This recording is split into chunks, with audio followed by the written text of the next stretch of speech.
இன்றைக்கி என்ன பார்க்க போகிறோம்னா ஈவினிங் ஸ்நாக்ஸாக பாஸ்தா எப்படி செய்யலான்னு பார்க்கலாங்க. இது கொஞ்சம் காரசாரமாக கொஞ்சம் குளிருக்கு கொஞ்சம் நல்லாயிருக்கும். வாங்க எப்படி செய்கிறதுன்னு பார்க்கலாம். இப்போது பாஸ்தா செய்யலாங்க. நான் ஒரு 1/4 கிலோ எடுத்துருக்கேன். இப்போ பாருங்கள், தண்ணி நல்லா கொதிச்சிச்சு. இப்போ பாஸ்தா போட்டுடலாம்.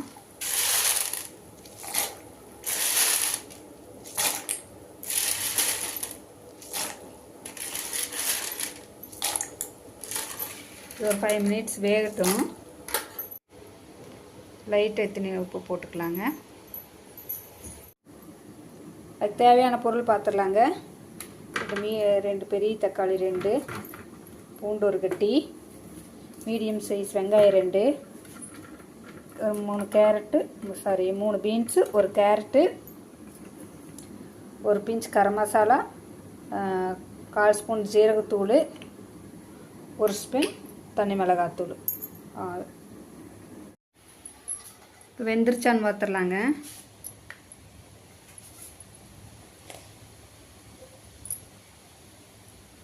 நல்லா வெந்துருச்சு. இப்போ வடித்து எடுத்துடலாம். இப்போ பாஸ்தா நல்லா வெந்துருச்சு. தண்ணி வடிகட்டியாச்சுங்க. இது கொஞ்சம் நல்லா ஆறட்டும். அதுக்குள்ளே வெங்காயம் தக்காளி எல்லாம் வந்து கட் பண்ணி எடுத்துகிட்டு வந்துடலாம். இப்போ ஒரு சட்டி வச்சு எண்ணெய் ஊற்றிக்கலாங்க.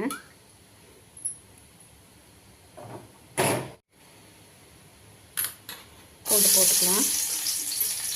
இப்போ பூண்டு இப்படி நல்லா பொடி பொடியாக இது பண்ணிக்கணும். வெங்காயம் போட்டாச்சு. நல்லா ஒரு 2 வெங்காயம் நல்லா பொடி பொடியாக அறுத்துக்கணும். வெங்காயம் கொஞ்சம் கண்ணாடி பதம் வரணுங்க. கேரட் போட்டுக்கலாம்.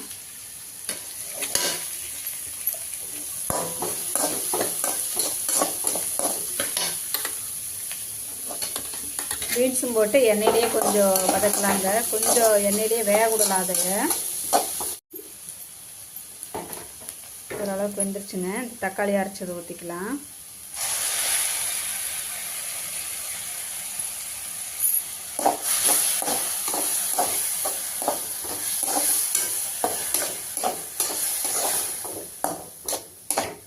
தக்காளி இந்த பச்சை வாசனை எல்லாம் போகட்டும்.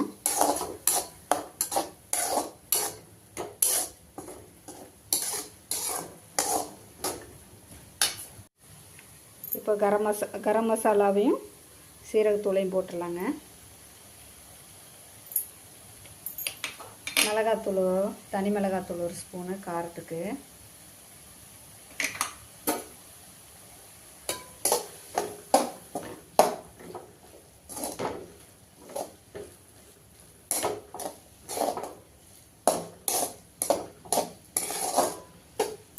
கொஞ்சம் பச்சை வாசனை போகட்டும். இப்போ காய்கள்லாம் நல்லா வெந்துருச்சுங்க.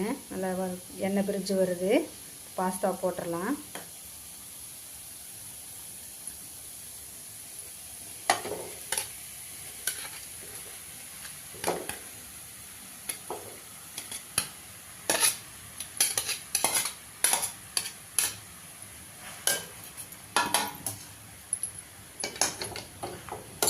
ரொம்ப கிளறக்கூடாது. அதனால் மேலால் அப்படியே தொலாவி விடணும்.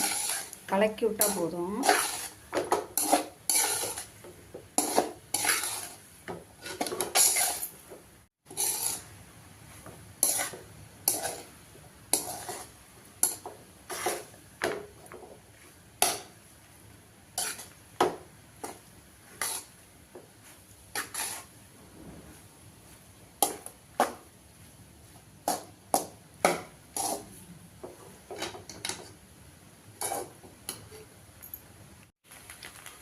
அவ்வளோதாங்க, பாஸ்தா ரெடி ஆகிடுச்சு.